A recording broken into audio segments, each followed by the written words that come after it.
সুর দিতেও ভয় লাগে। কি যে শুরু হয়েছে দেশে, সুর দিয়ে অস করা যাবে। আমার কথা হলো, মাঠে ময়দানে আলেমদেরকে ইশারা ইঙ্গিতে উল্টা পাল্টা করলো, এটা পাবলিকের বললে লাভ কি? ওলামায়ে কেরাম মাঠে বললে কোনো ফায়দা আছে? মানে অবস্থা এমন হয়েছে, দেশে কোনো মুরব্বী নাই, সব আমরা বাড়িঘর ছাড়া, যে যেখান দিয়ে পারো আর মারো। কেউ ডাইকে যে একটু বুঝাইবে এই মুরব্বী নাই, সব এখন একাবির হচ্ছে, আকাবিরের অভাব।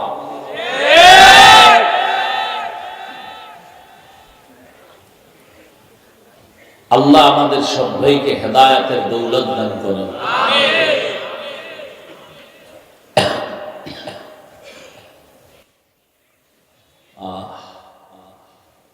কি বয়ান করব, সেই ছাত্র জীবন থেকে অস্থির 12 মাস ফায়দা কই, ফলাফল কই?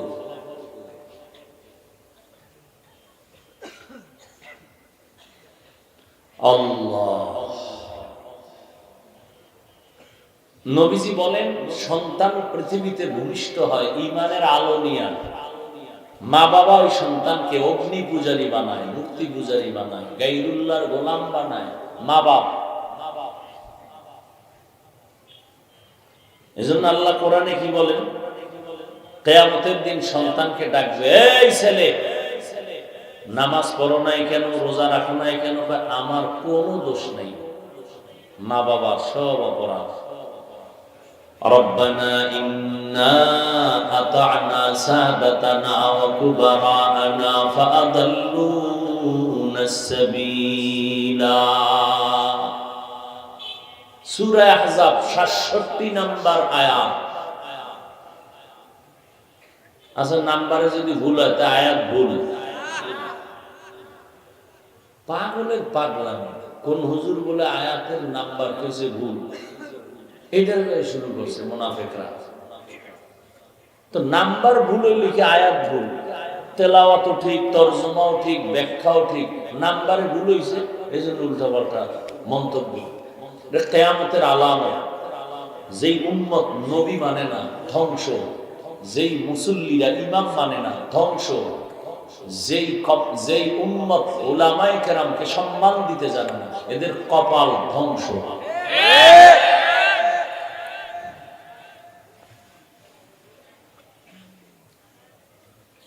সন্তান বলবে, মা বাবার কারণে আমার নামাজ হয় নাই, রোজা হয় নাই।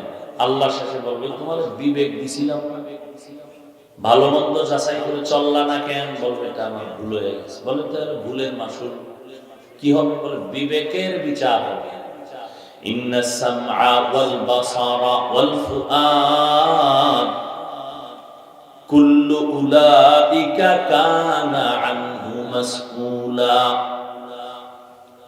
সন্তান বলবে, আল্লাহ আমার বিবেকের বিচার করবেন, আমার একটু আবদার আছে। রব্বানা আতিহিম যিফাইনি মিনাল আযাব ওয়ালআনহুম লা'নান কাবীরা।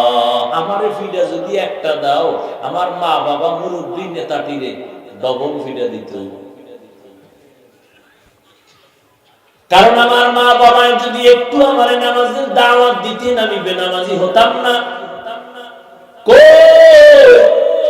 আপনারাও সন্তান, আমিও যুবক, আমিও সন্তান। আপনাদের বুঝাবার জন্য বলি, অহংকার না। জমিনে আসার থেকে আজ পর্যন্ত আমার মা বাবা কোনোদিন আমারে ফুল প্যান্ট দূরের কথা, হাফ প্যান্টও পরান নাই, পায়জামা অথবা লুঙ্গি। জীবনে আমার বাবা কোনোদিন এই যে কানিফারা জামা আছে এও পরায় না। এই লম্বা গোল জামা জীবন পরাইছেন।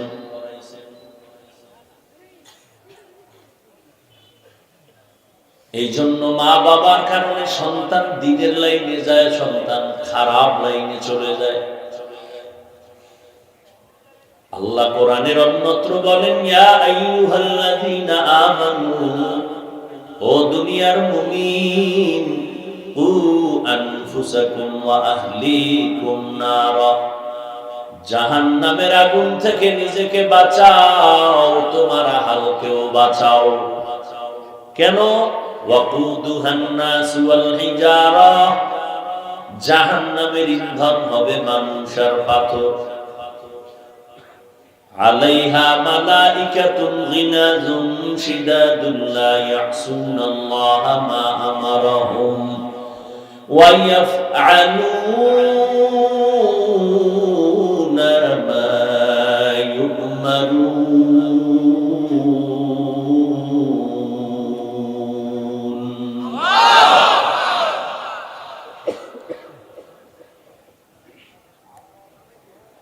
জাহান্নামের আগুন থেকে নিজেকে বাঁচাও, আহালকে বাঁচাও। এই মা বাবা, আপনি জাহান্নাম থেকে বাঁচবেন, আপনার আহাল হলো সন্তান, তাদেরকেও বাঁচাবেন। স্বামী, আপনার আহাল স্ত্রী, আপনিও জাহান্নাম থেকে বাঁচেন, আপনার স্ত্রীকেও বাঁচান। মসজিদের ইমাম, খতিব সাহেবগণ, মুসল্লি, আপনাদের আহাল, জাহান্নাম থেকে আপনিও বাঁচেন, আপনার মুসল্লিদেরকেও বাঁচান। মাদ্রাসা, স্কুলের শিক্ষক শিক্ষিকা আপনারা, ছাত্র ছাত্রী আপনার আহাল, জাহান্নাম থেকে আপনি বাঁচেন, আপনার ছাত্র ছাত্রী আহালকেও বাঁচান। ও মিম্বর সাহেব, ওয়ার্ডের মানুষ আপনার জন্য আহাল, জাহান্নাম থেকে আপনি বাঁচেন, আপনার ওয়ার্ডের মানুষ আহালকেও বাঁচান। কিয়ামতের ময়দানে নিজে বাঁচবেন, এরপরও জান্নাত পাওয়া যাবে না, আহালের হিসাব দেওয়া লাগবে। ক্বালান নবী সাল্লাল্লাহু আলাইহি ওয়া আলিহি ওয়াসাল্লাম, আলা কুল্লুকুম রাঈন ওয়া কুল্লুকুম মাসউলুন আন রাইয়াতিহি। ও যুবক, নবী কি বলছে তোমার শুনছো? তুমি শুধু মোবাইল নিয়ে ব্যস্ত, দুনিয়ার আকাম কইরা পাহাড় বানাই ফেলেছে। একটু ভয়ও লাগে না? দেখে ঘুমের ভিতরে অনেকে মরে, এরপরও ঘুমের মধ্যে গান শুনবো, হেডফোন কানে থাকবে, কানের পার্টস নষ্ট, চোখের পাওয়ার নষ্ট, হার্ট নষ্ট, কিডনি নষ্ট, বুকে ব্যথা, মাথা ব্যথা এতটা বেড়ে গেল, এরপরও বুঝ আসে না। জিব্রাইল এসেও যদি বলে ভিড়বি না, মোবাইল চালাবি যখন শুনে রাখ, ওই মোবাইলের দ্বারা কিছু জ্ঞান অর্জন কর। মোবাইলে গুনাহ করলে বাবা, জাহিরি ভাবে তোমার শরীরটাও ধ্বংস হয়ে যাইতেছে, বাতিনি ভাবে তোমার ঈমানও শেষ, আমলও শেষ, তোমার যৌবনও শেষ। তোমার চিন্তা নাই কেন? তুমি তো মাত্র যুবক, তোমার কল্পনা নিয়ে আগাও না কেন? তুমি তো এলাকার নাম কি? বন্দর খোলার যুবক না, তুমি তো গোটা জমিনের মধ্যে একটা ফুটন্ত গোলাপ। তোমার আদর্শ দিয়া গোটা জমিনের অন্ধকার দূর হবে, আলোকিত হবে। তুমি ডাক্তারি পড়ো, ধন্যবাদ। তুমি ইঞ্জিনিয়ারিং পড়ো, আলহামদুলিল্লাহ, দোয়া করে গেলাম। ওই রাস্তাটা ছাড়বি না রে যুবক, কারণ আমার দেশে মাওলানার অভাব নাই। এত বেশি মাওলানা যে ভণ্ডদের কারণে কোন হক্কানি আলেম খুঁজে পাওয়া কঠিন। আমার দেশে এখন মাওলানা বেশি লাগে না, আমার দেশে আদর্শ ডাক্তারের বড় অভাব, আদর্শ ইঞ্জিনিয়ারের অভাব, আদর্শ একজন প্রফেসরের অভাব। অতএব ওই লাইনে থাকিয়া ডাক্তার হও, তবে বেয়াদব হইও না। ওই রাস্তায় পড়ালেখা করে তুমি ইঞ্জিনিয়ার হও, বেয়াদব হও না। তোমার ব্যবহারে যেন আলেমরা কষ্ট না পায়, তোমার আচরণে যেন মুরব্বীরা কষ্ট না পায়, মা বাবা কষ্ট না পায়। তোমার আচরণে শান্তি দাও। ভালো একটা আদর্শ ডাক্তার হইয়া শুধু বন্দর খোলা শিবচর না, বাংলাদেশের জাতীয় না, আমি টার্গেট চাই তুমি ডাক্তার হবা আন্তর্জাতিক মানের ডাক্তার। তুমি যদি ইঞ্জিনিয়ার হও, জাতীয় ইঞ্জিনিয়ার না আন্তর্জাতিক মানের হও। তুমি প্রফেসর যদি হও, আন্তর্জাতিক মানের প্রফেসর। তোমার আদর্শের কারণে বাংলাদেশ থেকে বিদেশিরা তোমাকে হায়ার করে নিয়ে যাবে। এরকম প্রফেসর নাই? 20 মিনিট লেকচার দেওয়ার জন্য কলেজে তারে দাওয়াত দেয়, কত টাকা হাদিয়া, কত সম্মান। তোর মতো যদি মোবাইলে আকাম করতো, জীবনে মাথা উঁচু করে দাঁড়াতে পারতো না। আজকে কথাগুলো তুই হাসতে হাসতে উড়ায় দাও। এমন একটা সময় আসতেছে, কান্না করবি, চোখের পানি মুছার মতো লোক পাবি না। তুই ডাক্তার হইলেও কিন্তু মনে রাখিস, সব লাইনের জ্ঞান তোমার থাকতে হবে, বিশেষ করে ইসলামের লাইন। তুমি প্রফেসর হও। সেদিন এক ডাক্তারের 42 মিনিটের লেকচার ইউটিউবে, লম্বা দাড়ি, প্যান্ট শার্ট পরা, হাদিসের মাত্র একটা শব্দ দিয়ে 42 মিনিট বুঝাইছে। অডিয়েন্সের সব শিক্ষিত মানুষের হা করে তাকায় আছে, কি কয় ডাক্তার? রসুলের একটা হাদিসের একটা শব্দ দিয়ে 42 মিনিট বয়ান করছে, লেকচার দিছে। কি শিখেছো তুমি? তোমার জীবনের ফলাফল কি? মায়ের সাথে বেয়াদবি, বাবার সাথে বেয়াদবি, শিক্ষকের সাথে বেয়াদবি, মুরব্বীদের সাথে বেয়াদবি, মোবাইলের এমবি ভরার জন্য মায়ের টাকা চুরি করো, বাবার টাকা চুরি করো, না পাইলে বন্ধুর পকেট মারো, না পায় চক্র মেলায় গিয়া এরপরে কোন জায়গায় গিয়া ডাকাতি করো, চাঁদাবাজি করো, সন্ত্রাসী করো।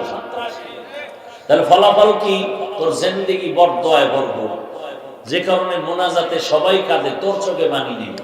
কারণ মা বাবার অভিশাপ, মুরব্বীদের অভিশাপ, আল্লাহ তো এমনিই বেজা। চেহারার মধ্যে তো কোনো আলো নাই, গুনাহ করতে করতে চেহারা নষ্ট। কার্টুন দেখতে দেখতে নিজে এখন কার্টুন হয়ে গেছে, শক্তি নাই বললে চলে। আর কিভাবে বললে বুঝবা আমার জানা নেই। আমি হাসির জন্য বলি না, আর কথাটা কসম আল্লাহর, আমার হৃদয়ের ভেতর থেকে বলতেছি, খুব আবেগ নিয়ে বলতেছি। যদি তুমি বলতা নিচে নাই না পাও ধরতে, এখন লাটটা দিয়ে নিচে নাই না পাও ধরতাম। বলো যে জীবনে আর গুনাহ করবা না, আমি এখন নিচে নাই না পাও ধরছি। আর না হয় আমাকে বলো যে মুহাম্মদের আদর্শ এটা ভালো না, ভালো আদর্শ আছে, বলো, আমি সেখানে যাব। আমি মুহাম্মদেরটা বাদ দিয়ে দিব। ভালো করে বুঝো। আর যদি বলো না মুহাম্মদের আদর্শই শ্রেষ্ঠ, তো মানো না কেন? কি সমস্যা কোথায়? দাড়ি কাটলে জান্নাত পাওয়া যাবে, একটা দলিল দিয়ে আমিও কেটে ফেলি। নামাজ ছাড়া আল্লাহ পাওয়া যাবে, দলিল দাও। শীতের ভিতরে ওযু করতে কত কষ্ট, আমি নামাজ বাদ দেই। টুপি মাথায় দিলে মাথা গরম হবে, কই? সেই ছোটবেলা থেকে টুপি মাথায় দিয়া, ঘুমের সময় টুপি মাথায় দিই, কখনো তো গরম হইল না। গরম হয়ে তো কখনো হিন্দুরে গালি দিলাম না, বৌদ্ধদের বিরুদ্ধে বললাম না, ইহুদির বিরুদ্ধে বললাম না।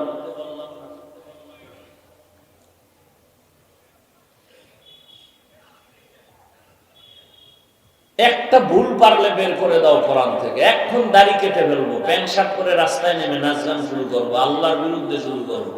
একটা ভুল বের করে দাও কোরআন থেকে। আর যদি বলো না সত্য, তাহলে পা দুটো আগায় দাও, পাও ধরে বলছি তওবা করো।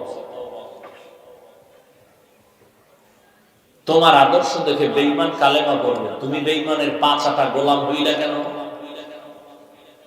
আমার রাসূলের আদর্শের মধ্যে কি নখ কাটার নিয়ম নাই? চুল কাটার নিয়ম নাই? তুমি বেঈমানের পায়খানা চাটো কেন? কি স্বার্থ কি বলো? একটা স্বার্থের কথা বলো, আমিও যাব। যদি বলো হ্যাঁ বেঈমানের লাইনে গিয়ে চুল কাটলে স্বাস্থ্য ভালো থাকে, চেহারা উজ্জ্বল হয়, যৌবন বাড়ে, অসুস্থতা হয় না, বলো একটা, বলো আমি ওদিকে যাব। আর কিভাবে বুঝাইলে বুঝবা বলো?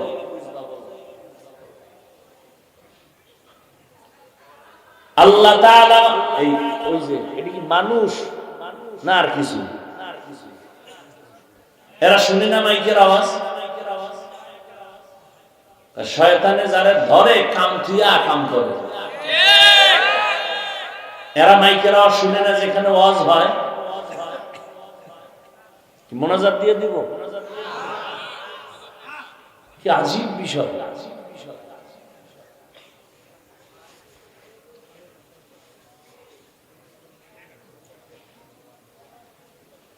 আল্লাহ মানুষকে সৃষ্টির শ্রেষ্ঠ মর্যাদা দান করেছেন, ফেরেশতাকেও দেন নাই, আগুনের সৃষ্টি জিনেরও দেন নাই। সিদ্ধান্ত কার?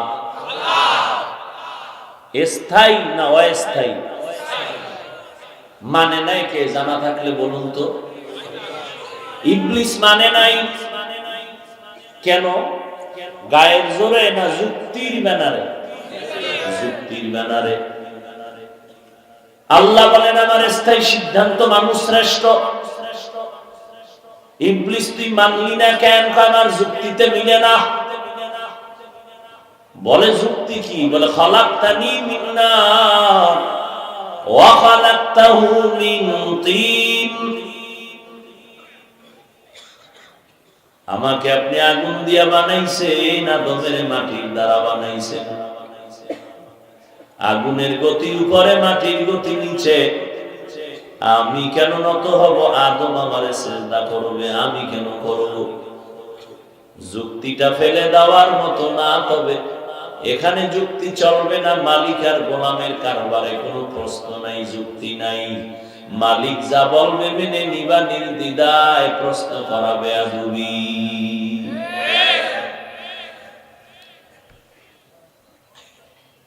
ওয়ালাকাদ কাররামনা বানি আদম ওয়া হামালনাহুম ফিল বাররি ওয়াল বাহরি ওয়া রাযাকনাহুম মিনাত তাইয়্যিবাত ওয়া ফাদ্দালনাহুম আলা কাসীরিন মিম্মান খালাকনা তাফদীলা। বনি আদম এত দামি, জমিনে চলার মতো ব্যবস্থা করেছেন আমার আল্লাহ। পানির মধ্যে চলার ব্যবস্থা করেছেন। যেই লোহা পানিতে ফেললে ডুবে যায়, ওই লোহার স্টিমার বানাইয়া ভাইসা ভাইসা এক এলাকা থেকে ব্যবসার মাল নিয়ে অন্য এলাকায় চলে যাও। কার কুদরত? কাদের কুদরত দারি বার কামাল আনতা রব্বি আনতা হাসবি জুল জালাল তুহি কাদের জলিলুল্লাহ জাহাদার বহর হালে তুহি মেরা নিগাহদার। এমিয়া আমার এখন বাকি শুধু দুইটা হাত এভাবে উঁচু করো, শেষ মাহফিল। আর এক বছরের আগে হাত নিচে নামবে না। কিন্তু বয়ানটা এখন যতটুকু হবে আপনাদের মহব্বত আর দিলের আকর্ষণে হবে। বক্তা বয়ান করতে পারে না, শ্রোতারা বয়ান বের করে নেয়। এই বিশাল ইতিহাস আছে, ওদিকে যাব না।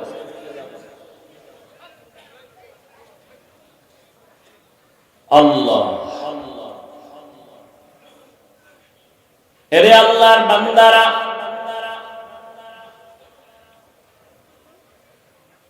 জমিনের মধ্যে পানির মধ্যে চলার আয়োজন করেছেন আমার আল্লাহ। আল্লাহ উত্তম খানার আয়োজন করেছেন। কুকুরেরও খানা দেন আমার আল্লাহ, গর্তের পিপিলিকাকেও রিজিক দেন আমার আল্লাহ, মানুষেরও আল্লাহ খানা দেন। নদীর ভেতরে হাজারো কোটি মাছ না খাইয়া মরে না। জঙ্গলের প্রাণীর খানাও আমার আল্লাহ দেন। তবে মানুষের খানাটা পিওর এবং দামি খানা। ও মানুষ, যদি তোমরা আল্লাহর গোলামি করতা, আল্লাহ আসমান থেকে ডাইরেক্ট খানা তোমার সামনে হাজির করে দিতেন। বনি ইসরাইলের দিছেন না? সন্ধ্যাবেলা দেখতো কুয়াশার মতো হালুয়া পড়তেছে বৃষ্টির মতো, আর পাখির বুনা বসত। আল্লাহ কয়, ও মুসা নবী, আপনার উম্মত বেশি চালাক, অতিরিক্ত চালাকি যেন না করে, তো খানা বন্ধ হয়ে যাবে। আজকের যে খানা দিছি আজকে খাইয়া ভালাবে, কালকের জন্য যেন না রাখে, কালকেরটা কালকে দিয়ে দিল। অতি চালাক বনি ইসরাইল কিছু খাইয়া রেখে দিছে, কালকে কি খাবে, নফসে খাওয়ামায় হয়েছে। পরের দিন থেকে খানা বন্ধ।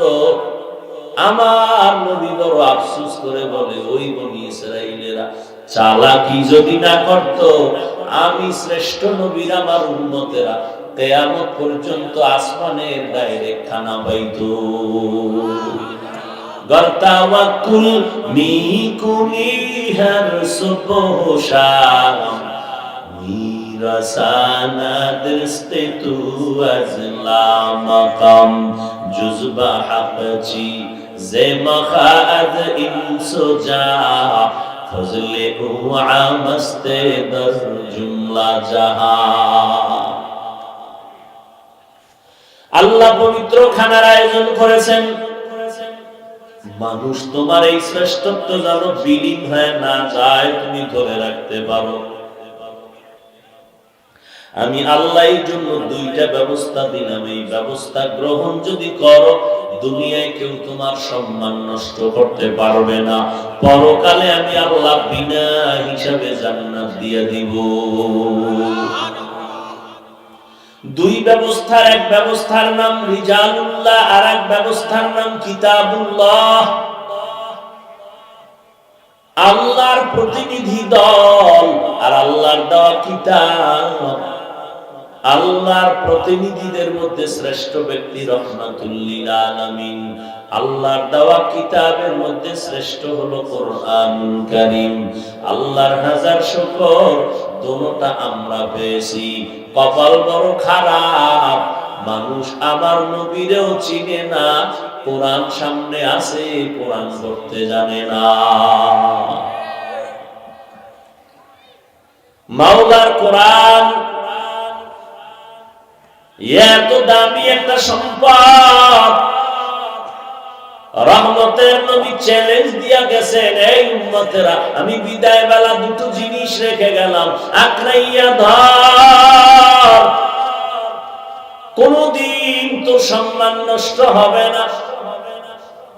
তারাকতু ফীকুম আমরাইন লান তাদিল্লু মা তামাসসাকতুম বিহিমা, কিতাবাল্লাহ ওয়া সুন্নাত রাসূলি। আল্লাহর কসম, ১৫০০ বছর পরে আজ এই জমিনে যারা কোরআন নিয়ে আছে, নবীর আদর্শ মেনে চলে, এদের মতো সম্মানে শান্তিতে এখনো কেউ নাই।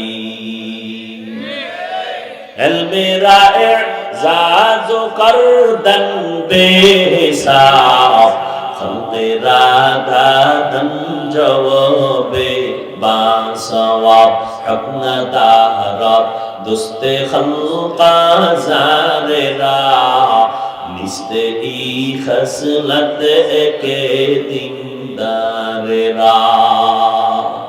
जिंदगी में बंदगी तू करना है, जिंदगी में बंदगी तू करना है,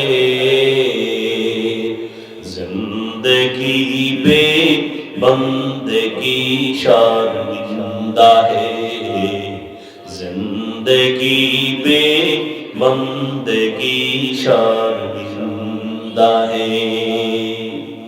এই যুবক, ঘুমাও না, বাঙালির ঘুম আছে না? এই যে উঠা কয়েকজন গেছে, এরা কি ঘুমাইবে মনে করছে? আপনারা মোনাজাতের পরে দিয়ে দেখবেন এরা ওই সিগায় খারায় বিড়ি টানতেছে। বাঙালির ঘুম জবাই করেছে মোবাইল, রাতে এখন ঘুম নাই। আল্লাহর মোহাব্বত নিয়ে বল, আমি যে আওয়াজটা দিলাম এটা খারাপ লাগলো না ভালো লাগলো? একতারা নাই, হারমোনিয়াম নাই, কোনো ঢোল নাই, বাদ্য নাই। যদি ভালোই লাগে আমার মাওলার মোহাব্বত নিয়ে বলো, তো আজকে থেকে আলেম উলামা ভালো ভালো বান্দাদের নাচ শুনো, হামদে বারি তাআলা শুনো, মক্কা মদিনার ইমামের তেলাওয়াত শুনো। গান বাদ্যের আওয়াজ কানে দিও না। নবী বলেন গানের আওয়াজ শুনলে, বাদ্যযন্ত্রের আওয়াজ পেলে কানে আঙ্গুল দাও, কারণ এটা শয়তানের আওয়াজ। গানের আওয়াজ দিবি, যৌবনের মধ্যে গুনাহের আকর্ষণ বাড়বে, আর কোরআনের আওয়াজ শুনবি, নেক আমলের মহব্বত বাড়বে। दुनिया में हो दुनिया का तलबगार न हो, बाजार से गुजर हो खरीदार न हो। दुनिया में हो दुनिया का तलबगार न हो, बाजार से गुजर हो खरीदार न हो। ये दुनिया एक मसले का फूल है, ये दुनिया एक मसले का फूल है। जिंदगी में बंदगी तू करना है, जिंदगी में बंदगी तू करना है। जिंदगी में बंदगी शर्मिंदा है, जिंदगी में बंदगी शर्मिंदा है। जिंदगी में बंदगी कुन बंदगी, बंदगी बे जिंदगी शर्मिंदगी। আর একটু সামনে যাব।